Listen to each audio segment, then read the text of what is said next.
ದೇವರ ನಾಮಕ್ಕೆ ಮಹಿಮೆ ಉಂಟಾಗಲಿ, ದೇವರ ನಾಮಕ್ಕೆ ಸ್ತೋತ್ರ ಉಂಟಾಗಲಿ. ನನ್ನ ಒಡೆಯನೂ ರಕ್ಷಕನ ಮೋಚಕನ ಅತಿ ಬೇಗನೆ ಬರಲಿರುವ ಮದುವೆನ ಅಂತ ಎಲ್ಲರೂ ಕೂಡ ಹೊಂದಿಸ್ತಾ ಇದ್ದೇನೆ. ದೇವರು ನಮ್ಮನ್ನು ಆಶೀರ್ವಾದ ಮಾಡಲಿ. ಈ ಸಮಯದಲ್ಲಿ ನೇರವಾಗಿ ನಾವು ದೇವರ ವಾಕ್ಯದ ಕಡೆಗೆ ಹೋಗೋಣ. ಮೊದಲನೇದಾಗಿ ನಮ್ಮ ಬಲಗೈನ ಮೇಲೆ ಕೆತ್ತೋಣ. ಯೆಹೋವನು ಒಳ್ಳೆಯವನು, ಆತನ ಕೃಪೆಯು ಶಾಶ್ವತವಾಗಿರುವುದು. ಯೆಹೋವನು ಒಳ್ಳೆಯವನು, ಆತನ ಕೃಪೆಯು ಶಾಶ್ವತವಾಗಿರುವುದು. ಯೆಹೋವನು ಒಳ್ಳೆಯವನು, ಆತನ ಕೃಪೆಯು ಶಾಶ್ವತವಾಗಿರುವುದು. ಆಮೇನ್, ಆಮೇನ್, ಆಮೇನ್. ಹಲ್ಲೆಲೂಯಾ. ಓಕೆ, ಈ ಸಮಯದಲ್ಲಿ ಒಂದು ವಚನವನ್ನು ಧ್ಯಾನ ಮಾಡೋಣ. ಮೊದಲನೆಯ ಕೀರ್ತನೆ ಪುಸ್ತಕದಲ್ಲಿರ್ತಕ್ಕಂಥ ಒಂದು ಮಾತು.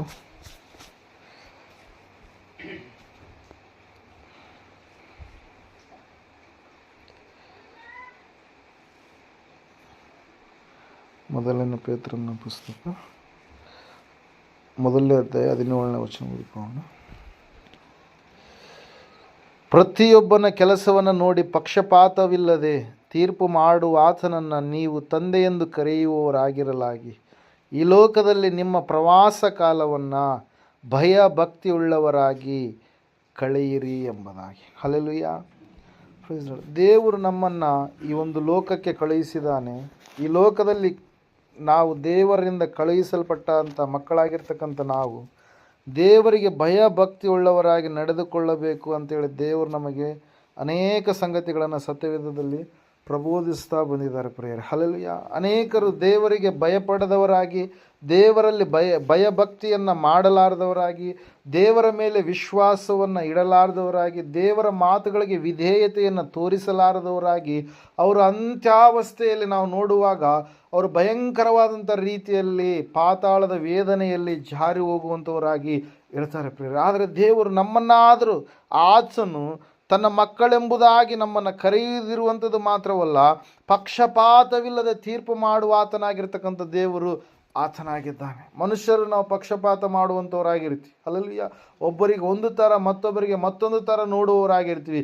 ಆದರೆ ದೇವರು ಯಾವಾಗಲೂ ಕೂಡ ಪಕ್ಷಪಾತ ಮಾಡದಂಥ ದೇವರಾಗಿದ್ದಾನೆ, ಭೇದ ಮಾಡದಂಥ ದೇವರಾಗಿದ್ದಾನೆ. ಎಲ್ಲರನ್ನು ಕೂಡ ಒಂದೇ ದೃಷ್ಟಿಕೋನದಲ್ಲಿ ನೋಡುವಂಥ ದೇವರಾಗಿದ್ದಾನೆ. ದೇವರು ವಾಕ್ಯ ಹೇಳ್ತಾ ಇದೆ, ಸತ್ಯವೇದ ಹೇಳ್ತಾ ಇದೆ ಸ್ಪಷ್ಟವಾಗಿ, ಆತನು ಈ ಮಳೆಯನ್ನು ಸುರಿಸ್ತಾ ಇದ್ದಾನೆಂದರೆ ಕಾರಣ ಒಂದೇ, ಆತನು ಇದ್ದಾನೆ ಎಂಬುದಾಗಿ. ಒಳ್ಳೆಯವರ ಹೊಲಗಳ ಮೇಲೆಯೂ ಕೆಟ್ಟವರ ಹೊಲಗಳ ಮೇಲೆಯೂ ಕೂಡ ಮಳೆ ಎನ್ನುವಂಥದ್ದು ಬರುವಂಥದ್ದಾಗಿರುತ್ತೆ ಪ್ರಿಯರೇ.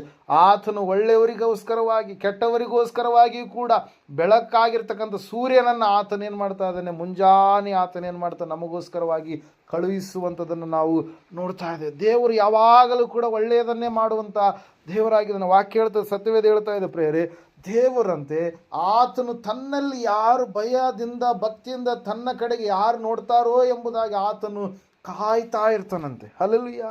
Price Lord. ನಾವು ನಮ್ಮ ಮಕ್ಕಳು ನಮ್ಮ ಮಾತನ್ನು ಕೇಳುವಾಗ ನಮ್ಗೆ ಎಷ್ಟೋ ಆನಂದ, ಎಷ್ಟೋ ಸಂತೋಷ ಇರುತ್ತೆ. ಯಾವಾಗಾದರೂ ಅವರು ಒಂದು ವೇಳೆ ನಮ್ಮ ಮಾತುಗಳಿಗೆ ಧಿಕ್ಕಾರವನ್ನು ತೋರಿಸಿದಾಗ, ನಮ್ಮ ಮಾತನ್ನು ಅಲ್ಲಗಳೆದಾಗ, ನಾವು ಹೇಳಿದಂಥ ಮಾರ್ಗವನ್ನು ಬಿಟ್ಟು ನಡೆದಾಗ ನಮಗೆ ಎಷ್ಟೋ ನೋವಾಗುತ್ತೆ. ಏನಪ್ಪ, ನನ್ನ ಮಗನೇ ನನ್ನ ಮಾತನ್ನು ಕೇಳ್ತಾ ಇಲ್ಲ, ನನ್ನ ಮಗಳೇ ನನ್ನ ಮಾತುಗಳನ್ನು ಕೇಳ್ತಾ ಇಲ್ಲ ಎಂಬುದಾಗಿ. ಹಲ್ಲೆಲೂಯಾ. Praise Lord. ನಾವು ನೋಡ್ತಾ ಇದ್ದೇವೆ ಪ್ರಿಯರೇ, ದೇವರು ತಂದೆಯಾಗಿದ್ದಾನೆ. ಆತನು ಭೂಮಿಗೂ ತಂದೆ, ಆಕಾಶಕ್ಕೂ ತಂದೆ, ಸೃಷ್ಟಿಯಲ್ಲಿ ಕಾಣುವಂಥ ಎಲ್ಲ ಸಕಲ ಜೀವರಾಶಿಗಳಿಗೆ ತಂದೆಯು ಒಬ್ಬ ಆತನೇ ದೇವರು ಪ್ರಿಯರೇ. ಆತನ ಮಾತುಗಳನ್ನು ಕೇಳುವವರ ವಿಷಯವಾಗಿ ಆತನು ಎಷ್ಟೋ ಆನಂದ ಪಡುವಂಥ ದೇವರಾಗಿದ್ದಾನೆ. ಅದಕ್ಕಾಗಿ ನಾವು ನೋಡ್ತಾ ಇದ್ದೇವೆ ಪೇತ್ರನ ಪತ್ರಿಕೆಯಲ್ಲಿ, ನಿಮ್ಮ ಪ್ರವಾಸ ಕಾಲವನ್ನು ಭಯಭಕ್ತಿ ಉಳ್ಳವರಾಗಿ ನೀವು ಕಳೆಯಿರಿ. ಅನೇಕರು ಭಯಭಕ್ತಿ ಇರಲಾರದೆ ಈ ಲೋಕದಲ್ಲಿ ಏನು ಮಾಡ್ತಾ ಇದ್ದಾರೆ, ಜೀವಿಸ್ತಾ ಇದ್ದಾರೆ. ಏನೋ ಇವತ್ತಿನ ದಿವಸ ಕಾಲ ಕಳೆದು ಬಿಟ್ರೆ ಸಾಕು ಎಂಬುದಾಗಿ, ಇವತ್ತಿನ ದಿವಸ ನಮ್ಮ ಹೊಟ್ಟೆಗಿದ್ರೆ ಸಾಕು, ನಮಗೆ ಬಟ್ಟೆಗಿದ್ರೆ ಸಾಕು, ನಮ್ಮ ಜೀವಿತ ಇಷ್ಟೇ ಇದ್ದರೆ ಸಾಕು ಎಂಬುದಾಗಿ ದೇವರನ್ನು ಎಂದಿಗೂ ಕೂಡ ನೆನಪು ಮಾಡಿಕೊಳ್ಳಲಾರ್ದ ಹಾಗೆ, ದೇವರಿಗೆ ಪ್ರಾರ್ಥಿಸಲಾರ್ದ ಹಾಗೆ, ದೇವರಿಗೆ ಕೃತಜ್ಞತೆಯನ್ನು ಸಲ್ಲಿಸಲಾರ್ದ ಹಾಗೆ, ದೇವರಿಗೆ ಒಂದು ಒಳ್ಳೆಯ ಥ್ಯಾಂಕ್ಸನ್ನು ಹೇಳಲಾರ್ದ ಹಾಗೆ ಜೀವಿಸುವಂಥವರು ಎಷ್ಟೋ ಜನರಿದ್ದಾರೆ ಪ್ರಿಯರೇ. ದೇವರು ನಮಗೆ ಎಲ್ಲ ಅವಯವಗಳನ್ನು ಕೊಟ್ಟಿದ್ದಾನೆ. ನಮಗೆ ಶರೀರವನ್ನು ದೇವರು ಕೊಟ್ಟಿದ್ದಾನೆ. ಮನುಷ್ಯರು ಮಾಡಿರುವಂಥದ್ದಲ್ಲ ಈ ಶರೀರ. ಇದು ಯಾರ ಸೃಷ್ಟಿ? ಇದು ದೇವರ ಸೃಷ್ಟಿ. ಹಲ್ಲೆಲೂಯಾ. ಒಂದು ಕಣ್ಣಿನ ಬೆಲೆ ಕಣ್ಣನ್ನು ಕಳೆದುಕೊಂಡಂಥ ವ್ಯಕ್ತಿಯನ್ನು ಕೇಳಿದಾಗ ಏನಾಗುತ್ತೆ ಗೊತ್ತಾಗುತ್ತೆ. ಕಣ್ಣು ಹೋದ ಮೇಲೆ ಎಲ್ಲವೂ ಕೂಡ ಹೆಂಗೆ ಕಾಣಿಸುತ್ತೆ ರೀ, ಕತ್ತಲೆಯಾಗಿ ಕಾಣಿಸುತ್ತೆ. ಕಿವಿಯ ಬೆಲೆ ಕಿವಿ ಕೇಳಲಾರದಂಥವರ ಬಳಿಯಲ್ಲಿ ಅವ್ರಿಗೆ ಎಷ್ಟು ನಾವು ಮಾತಾಡಿದರೂ ಕೂಡ ಕೇಳಿಸಲಾರದಂಥ ಸಮಯದಲ್ಲಿ ಅವರು ಕಿವಿ ಉಳ್ಳವರಾಗಿರುವಾಗ ಅದರ ಬೆಲೆ ಅವ್ರಿಗೆ ಎಷ್ಟೋ ಚೆನ್ನಾಗಿತ್ತಲ್ವ, ನಮಗೆ ಚೆನ್ನಾಗಿ ಕಿವಿ ಕೇಳಿಸ್ತೈತೆ ಅಂಥವ್ರಿಗೆ ಗೊತ್ತಾಗುತ್ತೆ. ದೇವರು ನಮಗೆಲ್ಲ ಅಂದ ಚಂದ ಅವಯವಗಳಲ್ಲಿ ಎಲ್ಲವೂ ಕೂಡ ಆರೋಗ್ಯಕರವಾಗಿ ದೇವರು ನಮಗೆ ಇಟ್ಟಿರುವಾಗ, ಆ ಒಂದು ಅವಯವಗಳಲ್ಲಿ ಕೊರತೆ ಇರಲಾರ್ದಾಗೆ ದೇವರು ನಮಗೆ ಒದಗಿಸಿಕೊಟ್ಟಿರುವಾಗ ಆ ಒಂದು ದೇವರಿಗೆ ನಾವು ಕೃತಜ್ಞತೆ ಹೇಳಲಾರ್ದಾಗೆ, ದೇವರಿಗೆ ಭಯದಿಂದ ಭಕ್ತಿಯಿಂದ ನಡೆಯಲಾರ್ದ ಹಾಗೆ ನಾವೇನು ಮಾಡ್ತಾ ಇದ್ದೀವಿ, ಜೀವಿಸ್ತಾ ಇದ್ದೀವಿ. ಆದರೆ ವಾಕ್ಯ ಹೇಳ್ತಾ, ಸತ್ಯವೇದ ಹೇಳ್ತಾ ಇದೆ ಸ್ಪಷ್ಟವಾಗಿ ಏನಂತ ಹೇಳಂತಂದರೆ, ನೀವು ನಿಮ್ಮ ಪ್ರವಾಸ ಕಾಲವನ್ನು ಭಯ ಭಕ್ತಿಯಿಂದ ನೀವೇನು ಮಾಡಿರಿ, ಕಳೆಯಿರಿ ಎಂಬುದಾಗಿ. ದೇವರ ವಾಕ್ಯದಲ್ಲಿ ನಾವು ನೋಡುವಾಗ ಅನೇಕ ಭಕ್ತರು ದೇವರಿಗೆ ಭಯಭಕ್ತಿ ಉಳ್ಳವರಾಗಿ ಕಳೆದರು ಪ್ರಿಯರೇ. ಸತ್ಯವೇದದಲ್ಲಿ ನಾವು ನೋಡ್ತಾ ಇದ್ದೀವಿ, ಅಬ್ರಹಾಮನ್ ಎನ್ನುವಂಥ ವ್ಯಕ್ತಿಯ ಕುರಿತಾಗಿ ನಾವು ನೋಡುವಾಗ ದೇವರು ಅಬ್ರಹಾಮನಿಗೆ ಇರಲಾರ್ದ ಒಬ್ಬ ಮಗನನ್ನು ಕೊಟ್ಟ ಪ್ರಿಯರೇ. ವೃದ್ಧಾಪ್ಯದಲ್ಲಿ 100 ವರ್ಷದ ಅಬ್ರಹಾಮನಿಗೆ ದೇವರು ಸಂತಾನ ಭಾಗ್ಯವನ್ನು ಕರುಣಿಸಿ ಆತನಿಗೆ ಇಸ್ಸಾಕನೆನ್ನುವಂಥ ಮಗನನ್ನು ಕೊಟ್ಟಾದ ಮೇಲೆ ದೇವರು ಅದೇ ಮಗುವನ್ನು ಬಲಿದಾನವಾಗಿ ನೀನು ನನಗೆ ಅರ್ಪಿಸು ಎಂಬುದಾಗಿ ಏನು ಮಾಡ್ತಾ ಇದ್ದಾನೆ, ದೇವರು ಕೇಳ್ತಾ ಇದ್ದಾನೆ. ಕೇಳಿದಾಗ ಅಬ್ರಹಾಮನು ಇಸ್ಸಾಕನನ್ನು ಕರೆದುಕೊಂಡು ಮೋರೆ ಅನ್ನುವಂಥ ಬೆಟ್ಟದ ಮೇಲೆ ಹೋಗಿ ಇನ್ನೇನು ಅರ್ಪಣೆ ಮಾಡಬೇಕು, ಕತ್ತಿಯನ್ನು ತೆಗೆದುಕೊಂಡು ಆ ಮಗುವನ್ನು ಸಾಯಿಸಬೇಕು, ದೇವರಿಗೆ ಸಮರ್ಪಿಸಬೇಕು ಅನ್ನುವಷ್ಟರೊಳಗಡೆ ದೇವರು ಏನು ಮಾಡ್ತಾ ಇದ್ದಾನೆ, ಮಾತಾಡ್ತಾ ಇದ್ದಾನೆ. ಏನಂತೇಳಿ, ನೀನು ಈಗ ಭಯಭಕ್ತಿಯುಳ್ಳ ವ್ಯಕ್ತಿ ಎಂಬುದಾಗಿ ನನಗೆ ಗೊತ್ತಾಯಿತು ಎಂಬುದಾಗಿ. ಅಂದರೆ ದೇವರಿಗೋಸ್ಕರವಾಗಿ ಎಲ್ಲದನ್ನು ತ್ಯಾಗ ಮಾಡುವಂಥದ್ದೇ ಭಯಭಕ್ತಿ ಪ್ರಿಯರೇ. ಹಲ್ಲೆಲೂಯಾ. ದೇವರು ಏನು ಕೇಳಿದಾನೋ, ದೇವರು ಏನು ನಮ್ಮಿಂದ ಕೋರ್ತಾ ಇದ್ದನೋ ಅದನ್ನು ಸರಿಯಾದ ರೀತಿಯಲ್ಲಿ ನಾವು ನಡೆಸಿಕೊಂಡು ಹೋಗಬೇಕು. ದೇವರು ನಮಗೆ 24 ಗಂಟೆಗಳ ಸಮಯವನ್ನು ಕೊಟ್ಟಿದ್ದಾನೆ. ಹಲ್ಲೆಲೂಯಾ. ಎಷ್ಟು ರೀ, 24 ತಾಸಿದೆ ಒಂದು ದಿವಸದಲ್ಲಿ. ಆ 24 ತಾಸಲ್ಲಿ ಕೇವಲ ಬರೀ ನಮ್ಮ ಕೆಲಸ ಅಂತೇಳಿ ನಾವು ಮಾಡ್ಕೊತೀವಿ ಹೊರತಾಗಿ ದೇವರಿಗಾಗಿ ನಾವು ಸಮಯವನ್ನು ಏನು ಮಾಡ್ತಾ ಇಲ್ಲ, ಕೊಡ್ತಾ ಇಲ್ಲ. ಕೆಲವು ಜನರು ನಾವು ನೋಡುವಾಗ ದೇವರು ತಮಗೆ ದೇಹವನ್ನು ಕೊಟ್ಟಿದ್ದಾನೆ, ಆ ದೇಹದಲ್ಲಿ ದೇವರ ಪ್ರಭಾವವನ್ನು ಪ್ರಕಾಶಪಡಿಸ್ರಿ ಅಂತೇಳಿ ವಾಕ್ಯ ಹೇಳಿದರೆ ಅವರು ತಮ್ಮ ದೇಹವನ್ನು ಕೆಲವೊಬ್ರು ಏನು ಮಾಡಿದಾರೆ, ಸರಾಯಿಯ ಕೇಂದ್ರವನ್ನಾಗಿ ಮಾಡಿದ್ದಾರೆ, ಕೆಲವೊಬ್ಬರು ನಶೆಯ ಕೇಂದ್ರವನ್ನಾಗಿ ಮಾಡಿದ್ದಾರೆ, ಕೆಲವೊಬ್ಬರು ಗುಟ್ಕಾದ ಕೇಂದ್ರವನ್ನಾಗಿ ಮಾಡಿದ್ದಾರೆ, ಕೆಲವೊಬ್ಬರು ಇಲ್ಲ ಸಲ್ಲದ ಕೆಟ್ಟ ಆಲೋಚನೆಯ ಕೇಂದ್ರವನ್ನಾಗಿ ಶರೀರವನ್ನು ಮಾಡಿದ್ದಾರೆ. ಹಲ್ಲೆಲೂಯಾ. ವಾಕ್ಯ ಹೇಳ್ತಾ ಇದೆ, ಸತ್ಯವೇದ ಹೇಳ್ತಾ ಇದೆ, ಇದು ದೇವರ ಆಲಯ. ಯಾವುದಂತೆ, ದೇವರು ನಮಗೆ ಕೊಟ್ಟಿರ್ತಕ್ಕಂಥ ಈ ಶರೀರ ಏನಂತಾರೆ, ಇದು ದೇವರ ಆಲಯ. ಈ ದೇವರ ಆಲಯದಲ್ಲಿ ದೇವರ ಪ್ರಭಾವವನ್ನು ಪ್ರಕಾಶಪಡಿಸುವಂಥದ್ದು ಬಿಟ್ಟು ಅನೇಕ ಜನರು ಇವತ್ತು ಏನು ಮಾಡ್ತಾ ಇದ್ದಾರೆ, ದೇವಾಲಯವನ್ನು ಕೆಡಿಸಿಬಿಟ್ಟಿದ್ದಾರೆ. ಅದಕ್ಕಾಗಿ ವಾಕ್ಯ ಹೇಳ್ತಾ ಇದೆ, ಯಾರು ದೇವಾಲಯವನ್ನು ಕೆಡಿಸುವವರು ಅವರನ್ನು ದೇವರು ಕೂಡ ಏನಂತೆ ಕೆಡಿಸ್ತಾನೆ, ನಾಶ ಮಾಡ್ತಾನೆ ಎಂಬುದಾಗಿ. ಅದಕ್ಕಾಗಿ ನಾವು ಸಮಯವನ್ನು ದೇವರಿಗೆ ನಾವು ಸದ್ವಿನಿಯೋಗ ಮಾಡಿ ದೇವರಿಗೆ ಕೊಡಬೇಕು. ನಮ್ಮ ದೇಹ ಇದು ನಮ್ಮದಲ್ಲ, ಇದು ದೇವರು ಒದಗಿಸಿಕೊಟ್ಟಿರುವಂಥ ಈ ದೇಹದಲ್ಲಿ ನಾವು ದೇವರ ಪ್ರಭಾವವನ್ನು ಪ್ರಕಾಶಪಡಿಸಬೇಕು. ಮತ್ತು ನಾವು ನೋಡ್ತಾ ಇದ್ದೇವೆ ಪ್ರಿಯರೇ, ನಾವು ಅನೇಕ ಹರಕೆಗಳನ್ನು ದೇವರಿಗೆ ಹೊತ್ತುಕೊಳ್ತೀವಿ, ಅನೇಕವಾದಂಥ ರೀತಿಯಲ್ಲಿ ದೇವರಲ್ಲಿ ನಾವು ಮನವಿಗಳನ್ನು ಭಿನ್ನಹಗಳನ್ನು ಇಡ್ತೀವಿ, ದೇವರಿಗೋಸ್ಕರವಾಗಿ ಪ್ರತ್ಯೇಕವಾದಂಥ ಕಾಣಿಕೆಗಳನ್ನು ನಾವು ತೆಗೆದಿಡ್ತೀವಿ, ಕಷ್ಟಾರ್ಜಿತವನ್ನು ನಾವು ನನ್ನ ದೇವರಿಗೆ ಸಮರ್ಪಣೆ ಮಾಡಬೇಕಂತೇಳಿ ನಾವು ಆಲೋಚನೆ ಉಳ್ಳವರಾಗಿರ್ತೀವಿ. ಆದರೆ ಕೆಲವೊಂದು ಸಂದರ್ಭಗಳಲ್ಲಿ ನಾವು ಮಾತು ಕೊಟ್ಟಿರ್ತೀವಿ, ಭಾಷೆ ಕೊಟ್ಟಿರ್ತೀವಿ, ಅರಿಕೆ ಮಾಡಿರ್ತೀವಿ, ಆದರೆ ಅನೇಕ ಸಂದರ್ಭಗಳಲ್ಲಿ ನಾವು ಹಿಂದೇಟು ಹಾಕಿಬಿಡ್ತೀವಿ. ಯಾಕೆ ಹೇಳ್ರಿ, ಸೈತಾನನ ಆಲೋಚನೆ ಕೊಡ್ತಾ ಇರ್ತಾನೆ, ಯಾವುದೋ ಕೆಲವೊಂದು ಪರಿಸ್ಥಿತಿಗಳು ನಮಗೆ ಆಲೋಚನೆ ಕೊಡ್ತಾ ಇರ್ತವೆ. ದೇವರು ವಾಕ್ಯ ಹೇಳ್ತದೆ, ನೀವು ಯಾವಾಗ ದೇವರ ರಾಜ್ಯಕ್ಕಾಗಿ ನೀತಿಗಾಗಿ ನೀವು ತವಕ ಪಡ್ತೀರೋ ನಿಮಗೆ ಬೇಕಾಗಿರುವಂಥದ್ದೆಲ್ಲವನ್ನು ದೇವರು ಏನು ಮಾಡ್ತಾನೆ, ಒದಗಿಸಿ ಕೊಡ್ತಾನೆ ಎಂಬುದಾಗಿ. ಹಲ್ಲೆಲೂಯಾ. ನಿನ್ನ ಪ್ರತಿಯೊಂದು ಕಾರ್ಯದಲ್ಲಿ ನೀನು ದೇವರಿಗೆ ಮುಂಚಿನ ಸ್ಥಾನವನ್ನು ನೀನು ಕೊಡುವಂಥದ್ದೇ ಆದರೆ, ನಿನ್ನ ಆದಾಯದಿಂದಲೂ ಬೆಳೆಯ ಪ್ರಥಮ ಫಲದಿಂದಲೂ ಯೆಹೋವನನ್ನು ನೀನು ಸನ್ಮಾನಿಸಿದರೆ ನೀನು ಖಂಡಿತವಾಗಿ ಆಶೀರ್ವಾದದ ನಿಧಿಯಾಗಿ ಮಾರ್ಪಾಟಾಗ್ತೀವಿ ಎಂಬುದಾಗಿ ಜ್ಞಾನೋಕ್ತಿಗಳ ಪುಸ್ತಕದಲ್ಲಿ ನಾವು ನೋಡ್ತಾ ಇದ್ದೇವೆ. ಸತ್ಯವೇದ ಹೇಳ್ತಾ ಇದೆ ಪ್ರಿಯರೇ, ಈ ಅಬ್ರಹಾಮನು ಯಾವಾಗಲೂ ಕೂಡ ದೇವರನ್ನು ಮುಂಚೂಣಿಯಲ್ಲಿ ಇಡ್ತಾ ಇದ್ದ, ಅದಕ್ಕಾಗಿ ತನ್ನ ಮಗನನ್ನು ಕೂಡ ಕಳೆದುಕೊಳ್ಳುವುದಕ್ಕಾಗಿ ಸಿದ್ಧವಾಗಿದ್ದ ಎಂಬುದಾಗಿ ವಾಕ್ಯ ಹೇಳ್ತದೆ. ಅದೇ ನಿಜವಾದಂಥ ಭಯಭಕ್ತಿ. ಹಲ್ಲೆಲೂಯಾ. ನಮಗಿರುವಂಥದ್ದೆಲ್ಲವನ್ನು ನಾವು ಕಡೆಗಣಿಸಿ ದೇವರಿಗೋಸ್ಕರವಾಗಿ ನಾವು ಜೀವಿಸುವಂಥದ್ದೇ ನಿಜವಾದಂಥ ಭಯಭಕ್ತಿಯಾಗಿದೆ ಪ್ರಿಯರೇ. ನಿಜವಾದಂಥ ದೇವರಿಗೆ ನಾವು ಭಕ್ತಿಯಿಂದ ಭಯಪಡೋದು ಮತ್ತು ಆತನನ್ನು ಗೌರವಿಸುವುದು, ಆತನನ್ನು ಸನ್ಮಾನಿಸುವುದು, ಆತನನ್ನು ಅವಮಾನಪಡಿಸದೆ, ಆತನಿಗೆ ಅಗೌರವ ತೋರಿಸದೆ, ಹೆದರಿ ನಮ್ಮ ಆತ್ಮಿಕ ಜೀವಿತದಲ್ಲಿ ನಾವು ಪರಿಪೂರ್ಣವಾಗಿ ಆತನನ್ನು ಹೊಂದಿಕೊಂಡಿರುವಂಥದ್ದೇ ಭಯಭಕ್ತಿಯಾಗಿದೆ ಪ್ರಿಯರೇ. ಅದನ್ನು ನಾವು ಪರಿಪೂರ್ಣವಾಗಿ ನಮ್ಮ ಜೀವಿತದಲ್ಲಿ ಅಳವಡಿಸಿಕೊಂಡಂಥ ವ್ಯಕ್ತಿಗಳಾಗಿ ನಾವು ಇರಬೇಕು. ಅಬ್ರಹಾಮನನ್ನು ನಾವು ನೋಡುವಾಗ ಆತನ ಭಯಭಕ್ತಿ ತನ್ನ ಮಗನ ಸಮರ್ಪಣೆಯ ವಿಷಯದಲ್ಲಿ ಕಂಡು ಬಂತೆಂಬುದಾಗಿ ವಾಕ್ಯದಲ್ಲಿ ಸ್ಪಷ್ಟವಾಗಿ ನಾವು ನೋಡ್ತಾ ಇದ್ದೇವೆ ಪ್ರಿಯರೇ. ಅದಕ್ಕಾಗಿ ಸತ್ಯವೇದ ಹೇಳ್ತಾ ಇದೆ, ಏನಂತ ಹೇಳಂತಂದರೆ, ಅಬ್ರಹಾಮನ ಸಮರ್ಪಣೆಯನ್ನು ದೇವರು ಏನು ಮಾಡಿದ್ರಂತೆ, ಮೆಚ್ಚಿದರು ಎಂಬುದಾಗಿ. ಹಲ್ಲೆಲೂಯಾ. Praise Lord. ಅಬ್ರಹಾಮನು ಕೊಡಬೇಕಾದಂಥ ಒಂದು ಸಮರ್ಪಣೆ ಅದು ಅಬ್ರಹಾಮನ ಸಮರ್ಪಣೆಯಾಗಿರಲಿಲ್ಲ, ಅದು ಮುಂದೆ ಕ್ರಿಸ್ತನು ನಮಗೋಸ್ಕರವಾಗಿ ಆತನು ಬಲಿದಾನವಾಗ್ತಾನೆ. ದೇವರು ಮನುಷ್ಯನಾಗಿ ಈ ಲೋಕಕ್ಕೆ ಹೊರಟು ಬಂದು ನಮ್ಮೆಲ್ಲರ ಪಾಪಗಳನ್ನು ಆತನು ಒತ್ತುಕೊಳ್ತಾನೆ ಎನ್ನುವುದಕ್ಕೆ ನಿದರ್ಶನವಾಗಿ ಆ ಒಂದು ಸಂದರ್ಭ ಸನ್ನಿವೇಶ ಎನ್ನುವಂಥದ್ದು ಇತ್ತು ಪ್ರಿಯರೇ. ಹಲ್ಲೆಲೂಯಾ.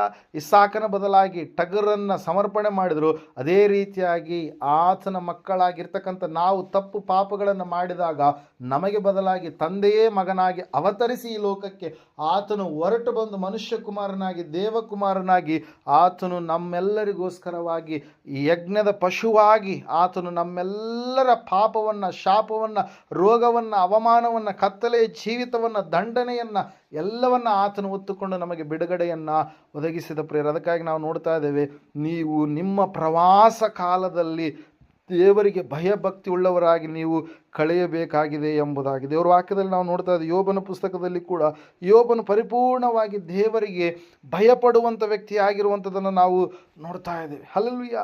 ಯೋಬನು ಭಯದಿಂದ ಜೀವಿಸುವಂಥ ವ್ಯಕ್ತಿ ಆಗಿದೆ. ತನ್ನ ಮಕ್ಕಳು ಎಲ್ಲಿ ತಪ್ಪು ಮಾಡಿಬಿಡ್ತಾರೋ, ತನ್ನ ಮಕ್ಕಳು ಎಲ್ಲಿ ಪಾಪ ಮಾಡಿಬಿಡ್ತಾರೋ, ತನ್ನ ಮಕ್ಕಳು ಮನಸ್ಸಿನಲ್ಲಿ ಎಲ್ಲಿ ದೇವರಿಗೆ ದೂಷಣೆ ಮಾಡಿಬಿಡ್ತಾರೋ ಎಂಬುದಾಗಿ ನೆನೆಸಿ ಮುಂಜಾನೆ ಎದ್ದು ತನಗಾಗಿ ತನ್ನ ಮಕ್ಕಳಿಗೋಸ್ಕರವಾಗಿ ಆತನು ದೇವರಿಗೆ ಯಜ್ಞವನ್ನು ಏನು ಮಾಡ್ತಾ ಇದ್ದಂತೆ, ಸಮರ್ಪಿಸ್ತಾ ಇದ್ದ ಪ್ರಿಯರು. ಎನ್ನುವಂಥ ದೇಶದಲ್ಲಿ ದೊಡ್ಡದಾದಂಥ ಶ್ರೀಮಂತ ವ್ಯಕ್ತಿ, ಹಲ್ಲೆಲೂಯಾ, ದೊಡ್ಡ ಐಶ್ವರ್ಯವಂತನಾಗಿರ್ತಕ್ಕಂಥ ವ್ಯಕ್ತಿ ಯೋಬನ್ ಎನ್ನುವಂಥ ವ್ಯಕ್ತಿ. ಆತನಿಗಿರ್ತಕ್ಕಂಥ ಕುರಿ ಸಂಪತ್ತು, ಆತನಿಗಿರ್ತಕ್ಕಂಥ ಕತ್ತೆ ಸಂಪತ್ತು, ಆತನಲ್ಲಿರ್ತಕ್ಕಂಥ ಎತ್ತುಗಳು, ಒಂಟೆಗಳು ಎಷ್ಟೆಲ್ಲ ಹೇರಳವಾಗಿದ್ದಾಗ, ಹೊಲಗಳಲ್ಲಿ ಎಷ್ಟೆಲ್ಲ ದೊಡ್ಡದಾಗಿರ್ತಕ್ಕಂಥ ಎಷ್ಟೆಷ್ಟೋ ಎಕರೆ ಹೊಲಗಳು ಆತನದ್ದು ಆಗಿರುವಾಗ, ಅರಮನೆಯಂತಹ ಮನೆ ಆತನದ್ದು ಇರುವಾಗ ಆತನು ಮಾತ್ರ ದೇವರಿಗೆ ಭಯಪಡುವವನಾಗಿರುವಂಥದ್ದನ್ನು ಸತ್ಯವೇದದಲ್ಲಿ ನಾವು ನೋಡ್ತಾ ಇದ್ದೇವೆ ಪ್ರಿಯರೇ. ಹಲ್ಲೆಲೂಯಾ. ಇವತ್ತಿನ ದಿವಸ ಮನುಷ್ಯರಿಗೆ ಹಣ ಹೆಚ್ಚಾದಂಥ ಸಮಯದಲ್ಲಿ ಅವರ ಕಣ್ಣುಗಳ ಕೆಳಗಡೆ ಇರಲ್ಲ. ಹಲ್ಲೆಲೂಯಾ. ಅವರು ಮೇಲ್ಗಡೆ ಇರ್ತಾರೆ. ಹಲ್ಲೆಲೂಯಾ. ಆ ಹಣವನ್ನು ಅವರು ಯಾವ ರೀತಿಯಾಗಿ ಸಂಪಾದನೆ ಮಾಡ್ತಾರೋ ಅವರು ವ್ಯಕ್ತಿಗತವಾಗಿರ್ತಕ್ಕಂಥ ವೈಯಕ್ತಿಕವಾದಂಥ ವಿಷಯ. ಆದರೆ ಇವತ್ತಿನ ದಿವಸ ಅಲ್ಲ ಸಲ್ಲದ ಕಾರ್ಯಗಳನ್ನೇ ಮಾಡಿ ಹಣವನ್ನು ಸಂಪಾದಿಸುವವರನ್ನು ನಾವು ನೋಡ್ತಾ ಇರ್ತೀವಿ. ಹಲ್ಲೆಲೂಯಾ. ಕಾನೂನು ಬಾಹಿರ ಚಟುವಟಿಕೆಗಳಲ್ಲಿ ತೊಡಗಿಕೊಂಡವರಾಗಿ ಅನೇಕರು ಏನು ಮಾಡ್ತಾ ಇದ್ದಾರೆ, ಕೆಟ್ಟದಾದಂಥ ರೀತಿಯಲ್ಲಿ ತೊಡಗಿಕೊಂಡವರಾಗಿ ಹಣವನ್ನು ಏನು ಮಾಡ್ತಾ ಇದ್ದಾರೆ, ಸಂಪಾದಿಸುವಂಥವ್ರು ಇರ್ತಾರೆ ಪ್ರಿಯರೇ. ಆದರೆ ನಾವು ವಾಕ್ಯದಲ್ಲಿ ನಾವು ನೋಡ್ತಾ ಇದ್ದೇವೆ, ಯಾರು ನೀತಿಯಿಂದ, ಯಾರು ನಿಯತ್ತಾಗಿ, ಯಾರು ದೇವರು ಒದಗಿಸಿಕೊಟ್ಟಿರ್ತಕ್ಕಂಥ ಆ ಒಂದು ಜ್ಞಾನದಿಂದ ದೇವರಿಗೆ ಭಯಪಟ್ಟು ಅವರು ದೇವರಿಗೆ ನೀತಿ ಉಳ್ಳವರಾಗಿ ಜೀವಿಸ್ತಾ ಇರ್ತಾರೋ, ಖಂಡಿತವಾಗಿ ಅವರು ಸಂಪಾದಿಸಿರ್ತಕ್ಕಂಥ ಹಣವನ್ನು ದೇವರು ಏನು ಮಾಡ್ತಾನೆ, ದ್ವಿಗುಣಗೊಳಿಸ್ತಾನೆ ಪ್ರಿಯರೇ. ಸಮಾಧಾನದ ಹಣವಾಗಿ ಅದು ಇರುತ್ತೆ. ಹಲ್ಲೆಲೂಯಾ. ಕೆಲವರು ನಾವು ನೋಡ್ತಾ ಇರ್ತೀವಿ, ಅಕ್ಕಪಕ್ಕದ ಊರುಗಳಲ್ಲಿ ನೀವು ಕೂಡ ಕೆಲವರು ನೋಡಿರ್ತೀರಿ, ಪ್ರಾರಂಭದಲ್ಲಿ ನೀವು ಚಿಕ್ಕವರಾಗಿರುವಾಗ ಅವರ ಜೀವಿತ ಅವರು ಯಾವ ರೀತಿಯಾಗಿ ಸಂಪಾದನೆ ಮಾಡಿದ್ರು ನಮಗೆ ಗೊತ್ತಿರುತ್ತೆ. ಹಲ್ಲೆಲೂಯಾ.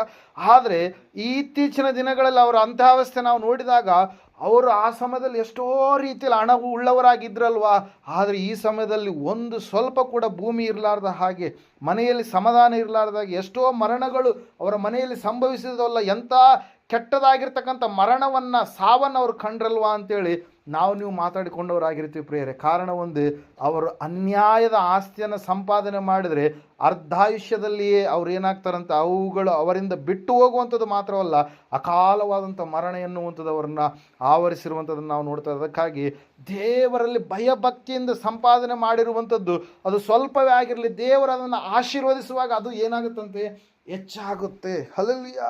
Praise Lord. ಮೋಸದ ಹಣ, ಕೆಟ್ಟದಿಂದ ಬಂದಿರತಕ್ಕಂಥ ಆದಾಯದ ಹಣ ಅದು ಎಷ್ಟಿದ್ರೂ ಕೂಡ ನಮಗೆ ಅದೇನು ಕೊಡಲ್ಲ ರೀ, ಸಮಾಧಾನವನ್ನು ಕೊಡಲ್ಲ, ಶಾಂತಿಯನ್ನು ಕೊಡಲ್ಲ, ಸುಖವನ್ನು ಕೊಡಲ್ಲ. ನೋಡೋದಕ್ಕೇನೋ ಹೆಚ್ಚೆಚ್ಚಾಗಿ ಕಾಣಿಸ್ತಾ ಇರುತ್ತೆ, ಆದರೆ ಅದರಿಂದ ಅನೇಕವಾಗಿರ್ತಕ್ಕಂಥ ನಷ್ಟಗಳನ್ನು, ಅವಮಾನಗಳನ್ನು ನಾವು ಎದುರಿಸಬೇಕಾಗುತ್ತೆ ಪ್ರಿಯರೇ. ಅದಕ್ಕಾಗಿ ನಾವು ನೋಡ್ತಾ ಇದ್ದೇವೆ, ಯೋಬನಂತೆ ಆತನು ದೇವರಿಗೆ ಭಯಪಡುವವನಾಗಿ, ತನ್ನ ಮಕ್ಕಳು ಯಾವ ವಿಷಯದಲ್ಲಿ ತಪ್ಪು ಮಾಡಿ ದೇವರನ್ನ ನಿಂದಿಸ್ತಾರೋ ಅಂತೇಳಿ ಮಕ್ಕಳಿಗೋಸ್ಕರವಾಗಿ ಯಜ್ಞವನ್ನು ಮಾಡುವವನಾಗಿ, ತನ್ನ ಮೇಲೆ ಭಯಂಕರವಾಗಿರ್ತಕ್ಕಂಥ ಕಾಯಿಲೆ ಬಂದಾಗಲೂ ಕೂಡ ತನಗಿರತಕ್ಕಂಥ ಆಸ್ತಿ ಅಂತಸ್ತು ಎಲ್ಲವೂ ಕೂಡ ಒಂದೇ ದಿವಸದಲ್ಲಿ ಎಲ್ಲವೂ ಕೂಡ ನಾಶವಾದಾಗಲೂ ಕೂಡ ಯೋಬನು ಮಾತ್ರ ದೇವರಿಗೆ ಏನು ಮಾಡಲಿಲ್ಲ ರೀ, ಬೈಲಿಲ್ಲ. ಆತನು ದೇವರಲ್ಲಿ ಏನು ಮಾಡ್ತಾ ಇದ್ದಾನೆ, ಭಯಭಕ್ತಿ ಉಳ್ಳವನಾಗಿ ನಡೆದುಕೊಳ್ತಾ ಇದ್ದಾನೆ, ಕೆಟ್ಟದ್ದನ್ನು ನಿರಾಕರಣೆ ಮಾಡ್ತಾ ಇದ್ದಾನೆ. ಸಂಪೂರ್ಣವಾಗಿ ದೇವರೇ ಎಲ್ಲದಕ್ಕೂ ಕೂಡ ಆತನು ಮೊದಲಿದ್ದ ಆತನು, ಕೊಟ್ಟಾತನು ಆತನೇ, ತೆಗೆದುಕೊಂಡಾತನು ಆತನೆಂಬುದಾಗಿ ದೇವರಿಗೆ ಸ್ತೋತ್ರವನ್ನು ಹೇಳ್ತಾ ಇದ್ದಾನೆ ಪ್ರಿಯರೇ. ಹಲ್ಲೆಲೂಯಾ. Praise Lord. ಅಲ್ಲಿ ನಾವು ನೋಡ್ತಾ ಇದ್ದೇವೆ ಪ್ರಿಯರೇ, ದೇವರು ಈತನ ಭಕ್ತಿಯನ್ನು ಮೆಚ್ಚಿ ಆತನಿಗಿರ್ತಕ್ಕಂಥ ಸ್ವತ್ತನ್ನು ಏನು ಮಾಡಿದ್ರಂತೆ, ಅಂತ್ಯದಲ್ಲಿ ನಾವು ನೋಡುವಾಗ ಆತನ ಒಂದು ಜೀವಿತ ಚರಿತ್ರೆಯನ್ನು 2ರಷ್ಟಾಗಿ ದೇವರು ಏನು ಮಾಡಿದ್ರಂತ್ರಿ, ಆಶೀರ್ವದಿಸಿದರು. ಕಾರಣ ಒಂದೇ, ಆತನು ಭಯಭಕ್ತಿ ಉಳ್ಳವನಾಗಿ ನಡೆದುಕೊಳ್ತಾ ಇದ್ದಾನೆ. ಕೆಟ್ಟದ್ದಕ್ಕೆ ಹೋಗ್ತಾ ಇಲ್ಲ, ಪಾಪದ ಕಾರ್ಯಗಳಿಗೆ ಹೋಗ್ತಾ ಇಲ್ಲ, ಅನ್ಯಾಯದ ಕಾರ್ಯಗಳಿಗೆ ಹೋಗ್ತಾ ಇಲ್ಲ. ಆತನು ಎಷ್ಟೋ ಅನಾಥರನ್ನು, ಆತನು ಎಷ್ಟೋ ವಿಧವೆಯರನ್ನು, ಆತನು ಎಷ್ಟೋ ಬಡವರನ್ನು ಏನು ಮಾಡಿದಂತೆ, ಕರುಣಿಸಿದ, ಉದಾರವಾಗಿ ದಾನವನ್ನು ಮಾಡಿದಂಥ ವ್ಯಕ್ತಿಯಾಗಿರುವಂಥದ್ದನ್ನು ನಾವು ನೋಡ್ತಾ ಇದ್ದೀವಿ. ಅನ್ಯಾಯವನ್ನು ಮಾಡಲಿಲ್ಲ, ನ್ಯಾಯಯುತವಾಗಿಯೇ ನ್ಯಾಯವನ್ನು ಆತನೇನು ಮಾಡಿದ, ಜರುಗಿಸಿದ ಪ್ರೇರೆ. ಅನೇಕರಿಗೆ ನ್ಯಾಯ ಹೇಳುವಂಥ ಸಮಯದಲ್ಲಿ ಅನ್ಯಾಯವನ್ನು ಗೆಲ್ಲಿಸಲಿಲ್ಲ ಆತ, ನ್ಯಾಯವೇ ಗೆಲ್ಲುವಂತೆ ಆತನೇನು ಮಾಡಿದ, ಹೋರಾಟ ಮಾಡಿದಂಥ ವ್ಯಕ್ತಿಯಾಗಿದೆ ಪ್ರೇರೆ. ಸತ್ಯವೇದದಲ್ಲಿ ನಾವು ನೋಡ್ತಾ ಇದ್ದೇವೆ, ಆ ಒಂದು ಭಯಭಕ್ತಿಯ ಜೀವಿತ ಅಬ್ರಹಾಮನಲ್ಲಿರುವಂಥದ್ದು. ದೇವರು ಆತನ ಜೀವಿತವನ್ನು ಯಾವ ರೀತಿಯಾಗಿ ಆಶೀರ್ವದಿಸಿದ್ರು, ಅದೇ ರೀತಿಯಾಗಿ ಯೋಬನ ಜೀವಿತವನ್ನು ಕೂಡ ದೇವರು ಏನು ಮಾಡಿದ್ರಿ, ಆಶೀರ್ವದಿಸಿದ್ರು ಪ್ರೇರೆ. ಇವತ್ತಿನ ದಿವಸ ದೇವ್ರ ವಾಕ್ಯ ನನ್ನ ನಿನ್ನ ಸಂಗಡ ಮಾತಾಡ್ತಾ ಇದೆ, ನಾನು ನೀನು ಭಕ್ತಿಯ ಜೀವಿತವನ್ನು ಕಟ್ಟಿಕೊಳ್ಳಬೇಕಾಗಿದೆ. ಭಯಭಕ್ತಿಯುಳ್ಳವರಾಗಿ ನಮ್ಮ ಪ್ರವಾಸದ ಕಾಲವನ್ನು ನಾವು ಭಯಭಕ್ತಿಯುಳ್ಳವರಾಗಿ ಕಳೆಯಬೇಕಾಗಿದೆ. ಸತ್ಯ ಏನೆಂಬುದಾಗಿ ನಾವು ತಿಳಿದುಕೊಂಡು ಗ್ರಹಿಸಿಕೊಂಡು ಜೀವಿಸಬೇಕಾಗಿದೆ. ಸತ್ಯ ಎಲ್ಲಿದೆ ಎಂಬುದಾಗಿ ಸಂಪೂರ್ಣವಾಗಿ ಅರಿತುಕೊಂಡು ನಾವು ಬಾಳಬೇಕಾಗಿದೆ. ಸತ್ಯವಂತನಾದಂಥ ದೇವರು ಯಾರಾಗಿದ್ದಾನೆ, ಈ ಲೋಕವನ್ನು ಉಂಟು ಮಾಡಿದಂಥ ಸೃಷ್ಟಿಕರ್ತನಾದಂಥ ದೇವರು ಏನಾಗಿದ್ದಾನೆ, ಆತನ ಒಂದು ಮನಸ್ಸಿನ ಆಳದ ಒಂದು ಯೋಚನೆ ಯಾವುದಾಗಿದೆ, ಆತನು ನಮ್ಮ ಜೀವಿತದಲ್ಲಿ ಏನು ಮಾಡಲು ಬಯಸಿದ್ದಾನೆಂಬುದಾಗಿ ಆತನ ಕುರಿತಾಗಿ ನಾವು ಸಂಪೂರ್ಣವಾಗಿ ಆಲೋಚಿಸಬೇಕಾಗಿದೆ ಪ್ರಿಯರೇ. ದೇವರು ಆತನು ತಂದೆ, ಆತನು ತನ್ನ ನಂಬಿದಂಥ ಮಕ್ಕಳಾದಂಥ ನಮ್ಮ ಜೀವಿತದಲ್ಲಿ ಎಂದಿಗೂ ಕೂಡ ಕೆಟ್ಟದ್ದನ್ನು ಆತನು ಕಳುಹಿಸುವಂಥ ದೇವರಲ್ಲ ಎಂಬುದಾಗಿ ಪರಿಪೂರ್ಣವಾಗಿ ನಾವು ನಂಬಬೇಕಾಗಿದೆ. ಆತನ ಮೇಲೆ ನಾವು ನಂಬಿಕೆ ಇಟ್ಟು ಭಯದಿಂದ ಭಕ್ತಿಯಿಂದ ನಾವು ಜೀವಿತವನ್ನು ಸಾಗಿಸುವಾಗ ದೇವರು ವಾಕ್ಯ ಹೇಳ್ತಾ ಇದೆ ಪ್ರಿಯರೇ, ಸ್ಪಷ್ಟವಾಗಿ ಏನಂತೇಳಿ, ಆತನು ನಮ್ಮನ್ನು ಆಶೀರ್ವದಿಸಿ ಅಭಿವೃದ್ಧಿಯನ್ನು ಪಡಿಸ್ತಾನೆ ಎಂಬುದಾಗಿ. ಹಲ್ಲೆಲೂಯ. ನಮ್ಮನ್ನು ಕೈ ಬಿಡದ ದೇವರು ಅಲ್ಲ ಆತನು ಖಂಡಿತವಾಗಿ ಕೊನೆಯವರೆಗೂ ಕೂಡ ನಮ್ಮನ್ನು ಕಾಯ್ದು ಕಾಪಾಡಿ ಜೀವಿತರ ಸಂಖ್ಯೆಯಲ್ಲಿ ಇರಿಸಿ ಎಣಿಸಿ ಎಲ್ಲ ವಿಷಯದಲ್ಲಿ ನಮಗೆ ಮೇಲುಗಳನ್ನು ಮಾಡುವಂಥ ದೇವರಾಗಿದ್ದಾನೆ. ಅದರ ಸಲುವಾಗಿ ಆತನಲ್ಲಿ ಭಯಭಕ್ತಿ ಉಳ್ಳವರಾಗಿ ಇರುವುದಕ್ಕಾಗಿ ಸ್ಥಿರಚಿತ್ತ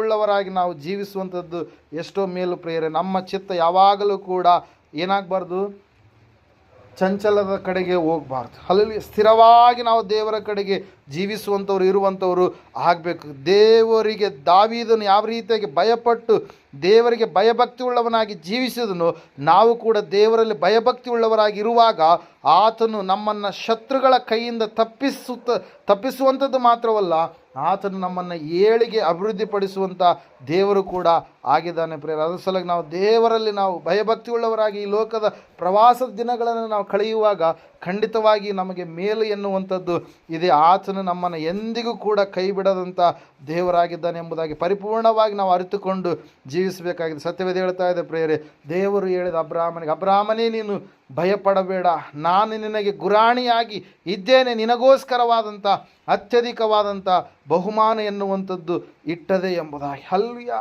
ದೇವರಿಗೆ ಭಯಪಡುವಂಥವರಿಗೆ ಖಂಡಿತವಾಗಿ ದೇವರು ತಾನು ಸಿದ್ಧ ಮಾಡಿದಂಥ ಅತ್ಯಧಿಕವಾದಂಥ ಬಹುಮಾನವನ್ನು ಆತನು ಕೊಡ್ತಾನೆ. ಆತನು ನಿನಗೆ ಹಿಂಬಲವಾಗಿ ಮುಂಬಲವಾಗಿ ಜೊತೆಗಾರನಾಗಿ ಜೀವಿಸುವಂಥ ದೇವರಾಗಿ ಇರ್ತಾನೆ ಪ್ರಿಯರೇ. ಅದಕ್ಕಾಗಿ ನಾವು ಭಯಪಡುವಂಥದ್ದು ಬೇಡ.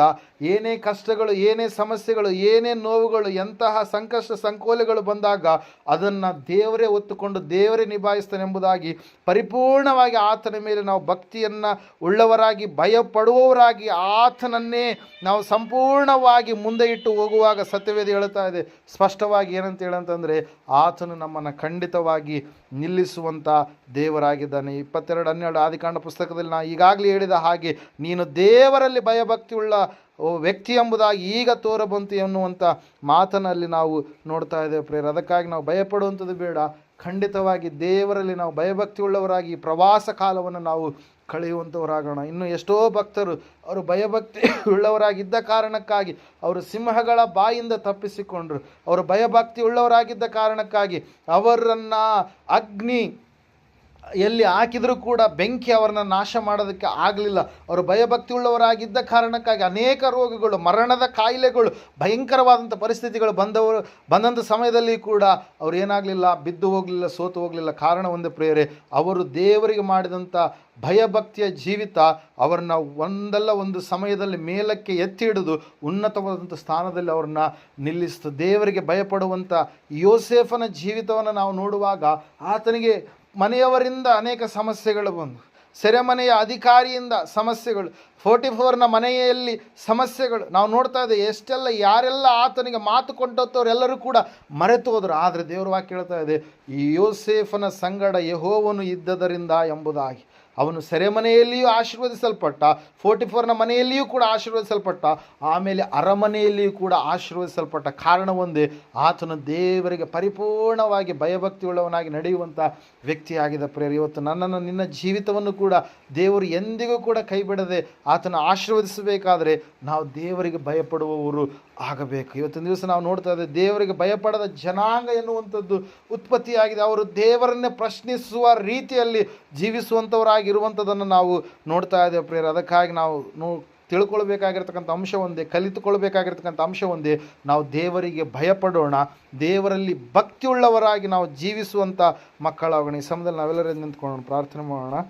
ಸತ್ಯವೇದ ಹೇಳ್ತಾ ಇದೆ, ಸಹೋದರ ಸಹೋದರಿಯೇ, ನಿಮ್ಮ ಪ್ರವಾಸ ಕಾಲವನ್ನು ನಿಮ್ಮ ತಂದೆಗೆ ನೀವು ಭಯಭಕ್ತಿಯುಳ್ಳವರಾಗಿ ಕಳೆಯಿರಿ ಎಂಬುದಾಗಿ. ಆತನು ನಮ್ಮ ತಂದೆಯಾಗಿರುವಾಗ ನಾವು ಆತನ ಮಕ್ಕಳು ಎನ್ನುವಂಥ ಪರಿಜ್ಞಾನವುಳ್ಳವರಾಗಿ ನಾವು ಜೀವಿಸಬೇಕೆಂಬುದಾಗಿ ಲೇಖನ ನಮ್ಮ ಸಂಗಡ ಮಾತಾಡ್ತಾ ಇದೆ. ಈ ಸಮಯದಲ್ಲಿ ಪ್ರಾರ್ಥನೆ ಮಾಡೋಣ. ಯಾವ ವಿಷಯದಲ್ಲಿ ತಪ್ಪಿ ಹೋಗಿದ್ದೀರಿ? ಭಯಭಕ್ತಿಯುಳ್ಳವರನ್ನು ಎಂದಿಗೂ ಕೂಡ ಮರೆಯದ ದೇವರು ಆತನು, ಎಂದಿಗೂ ಕೂಡ ಕೈ ಬಿಡದ ದೇವರು ಆತನು. ಆತನು ನನ್ನ ಜೀವಿತವನ್ನು ಸಂಪೂರ್ಣವಾಗಿ ಆಶೀರ್ವಾದದಲ್ಲಿ ಇರಿಸಬೇಕಾದರೆ ನಾವು ಆತನಿಗೆ ಭಯಭಕ್ತಿ ಉಳ್ಳವರಾಗಿರೋಣ. ಅನೇಕ ಕಷ್ಟಗಳು ಬರ್ಬೋದು, ಆದರೆ ಅವು ನಿಲ್ಲೋದಕ್ಕೆ ಸಾಧ್ಯವಿಲ್ಲ, ತಂಗೋದಕ್ಕೆ ಸಾಧ್ಯವಿಲ್ಲ. ಹಾಗೆ ಬಂದು ಹಾಗೆ ಓಡುವ ಹಾಗೆ ದೇವರು ಕಾರ್ಯ ಮಾಡುತ್ತಾನೆ. ಸತ್ಯವೇದ ಹೇಳ್ತಾ ಇದೆ, ಪ್ರೇರ, ಆತನ ಹೆಸರು ಸರ್ವಶಕ್ತನು ಎಂಬುದಾಗಿ, ಅಗಮ್ಯವಾದ ಬೆಳಕಿನಲ್ಲಿ ವಾಸಿಸುವಂಥ ದೇವರು ಆತನೆಂಬುದಾಗಿ. ಪ್ರಾರ್ಥನೆ ಮಾಡೋಣ. ಮಹೋನ್ನತನು ಮಹಾಪರಿಶುದ್ಧನಾದ ಮಹಾದೇವರು, ನಿನಗೆ ಸ್ತೋತ್ರಗಳಪ್ಪ. ಹೌದು ಕರ್ತನೇ, ನಿನ್ನ ಜೀವಿತ ಯಾತ್ರೆಯನ್ನು, ನಿನ್ನ ಪ್ರವಾಸದ ಕಾಲವನ್ನು ನೀನು ಭಯಭಕ್ತಿಯುಳ್ಳವರಾಗಿ ನೀವು ಕಳೆಯಬೇಕು ಎಂಬುದಾಗಿ ಸ್ವಾಮಿ ನನಗೆ ನಮ್ಮೆಲ್ಲರಿಗೂ ತಿಳಿಯಪಡಿಸಿದ್ದಕ್ಕಾಗಿ ಸ್ತೋತ್ರಗಳಪ್ಪ. ಇವತ್ತಿನ ದಿವಸ ಅನೇಕರು ಸ್ವಾಮಿ ಭಯಪಡದೆ, ಭಕ್ತಿಯನ್ನು ಮಾಡದೆ ಅನೇಕರು ಬಿದ್ದು ಹೋದಂಥ ಸ್ಥಿತಿಯಲ್ಲಿದ್ದಾರಪ್ಪ. ಯಾರು ಭಯಭಕ್ತಿಯುಳ್ಳವರಾಗಿ ಜೀವಿಸ್ತಾರೋ ಸ್ವಾಮಿ, ಅಂಥವರನ್ನು ಸ್ವಾಮಿ ಕರ್ತನೆ ಆರಿಸಿ ಆಶೀರ್ವದಿಸಿ ಅದ್ಭುತವನ್ನು ಮಾಡುವಂಥ ದೇವರಾಗಿದ್ದೀಯಲ್ಲಪ್ಪ. ನಿನಗೆ ಸ್ತೋತ್ರ ಸ್ವಾಮಿ. ವಿಶೇಷವಾಗಿ ಕುಟುಂಬವನ್ನು ಸ್ವಾಮಿ ನಿನ್ನ ಕರಗಳಲ್ಲಿ ಒಪ್ಪಿಸಿಕೊಡ್ತಾ ಇದ್ದವಪ್ಪ. ದೇವರೇ, ನಿನಗೊಬ್ಬ ಆತನಿಗೆ ಸ್ವಾಮಿ ಭಯಭಕ್ತಿಯುಳ್ಳವರಾಗಿ ಜೀವಿಸುವಂಥ ಮಕ್ಕಳಾಗಿ ಇಲ್ಲಿ ಕೂಡಿ ಬಂದಿರತಕ್ಕಂಥವ್ರೆಲ್ಲರನ್ನ ಸ್ವಾಮಿ ನಿನ್ನ ಕರಗಳಲ್ಲಿ ಒಪ್ಪಿಸ್ತಾ ಇದ್ದೇವಪ್ಪ. ಇವ್ರನ್ನ ಆಶೀರ್ವಾದ ಮಾಡಯ್ಯ. ಅಬ್ರಹಾಮನೋಪಾದಿಯಲ್ಲಿ ಸ್ವಾಮಿ ಎಲ್ಲದನ್ನು ಕೂಡ ನಿನಗೆ ಸಮರ್ಪಿಸುವಂಥ ಭಕ್ತಿಯ ಜೀವಿತ, ಭಯದ ಜೀವಿತವನ್ನು ಕರುಣಿಸೆ. ಯೋಬನಂತೆ ಸ್ವಾಮಿ ಕರ್ತನೆ ಎಲ್ಲ ವಿಷಯದಲ್ಲಿ ನಿನ್ನನ್ನೇ ಮುಂದಿಟ್ಟು ಸ್ವಾಮಿ ಕರ್ತನೆ ನಿನಗೆ ಯಜ್ಞ ಮಾಡುವ, ನಿನ್ನಲ್ಲಿ ಪ್ರಾರ್ಥಿಸುವ ಮಕ್ಕಳಾಗುವಂತೆ ಸಹಾಯ ಮಾಡಪ್ಪ. ಯೋಸೇಫನಂತೆ ಸ್ವಾಮಿ ಯಾವ ವಿಷಯದಲ್ಲಿ ತಪ್ಪಿ ಹೋಗದ ಹಾಗೆ ಎಲ್ಲರೂ ಕೈ ಬಿಟ್ಟರು ಕೂಡ ಕೈ ಬಿಡದ ದೇವರು ನೀನಾಗಿದ್ದೀ ಎಂಬುದಾಗಿ ಅರಿತುಕೊಂಡು ಭಕ್ತಿಯ ಜೀವಿತವನ್ನು, ಭಯದಿಂದ ಕೂಡಿದಂಥ ಭಕ್ತಿಯ ಜೀವಿತವನ್ನು ಮಾಡಲಿಕ್ಕಾಗುವಂಥ ಸಹಾಯ ಮಾಡಪ್ಪ. ಹೌದು ಕರ್ತನೆ, ದೇವರು ನಿನ್ನ ವಾಕ್ಯ ಹೇಳ್ತಾ, ಸತ್ಯವೇದ ಹೇಳ್ತಾ ಇದೆ ಸ್ವಾಮಿ, ದಾವೀದನು ನಿನಗೆ ಭಯಪಟ್ಟನು ಎಂಬುದಾಗಿ, ನಾನು ದೇವರ ಕೈಯಲ್ಲಿಯೇ ಬೀಳುವೆನೆಂಬುದಾಗಿ ಸ್ವಾಮಿ. ಹೌದು ಕರ್ತನೆ ದೇವರೇ, ನಾವು ನಿನ್ನನ್ನು ಆಶ್ರಯಿಸಿದ್ದೇವಪ್ಪ. ಈ ಲೋಕದಲ್ಲಿ ಈ ಪ್ರವಾಸ ಕಾಲದಲ್ಲಿ ಸ್ವಾಮಿ ನಿನ್ನನ್ನೇ ಮುಂದೆ ಇಟ್ಟು ಭಯಭಕ್ತಿ ಉಳ್ಳವರಾಗಿ ಜೀವಿಸಲಿಕ್ಕಾಗುವಂತೆ ನಮ್ಮೆಲ್ಲರ ಜೀವಿತವನ್ನು ಸ್ವಾಮಿ ದೇವರೇ ಕರ್ತನೆ ನಿನ್ನ ಅಣಿಗೊಳಿಸಿ ಸಿದ್ಧಪಡಿಸಿ ನಡೆಸಯ್ಯ. ನಾವು ಯಾವ ವಿಷಯದಲ್ಲಿ ತಪ್ಪಿ ಹೋಗದ ಹಾಗೆ ಸ್ವಾಮಿ ಸಂಪೂರ್ಣವಾಗಿ ಸ್ವಾಮಿ ನಿನ್ನ ಕರಗಳಲ್ಲಿ ನಮ್ಮ ಜೀವಿತವನ್ನು ಒಪ್ಪಿಸಿಕೊಡ್ತದೆ. ವಿಶೇಷವಾಗಿ ಪ್ರಾರ್ಥನೆಗೋಸ್ಕರ ಸ್ಥಳಾವಕಾಶ ಮಾಡಿಕೊಟ್ಟಂತೆ ಈ ಕುಟುಂಬವನ್ನು ಆಶೀರ್ವಾದ ಮಾಡಯ್ಯ. ಪ್ರತಿಯೊಂದು ಕೊರತೆ, ಕಷ್ಟ, ಕಣ್ಣೀರು, ವೇದನೆ, ದುಃಖ ನೀಗಿಸಯ್ಯ.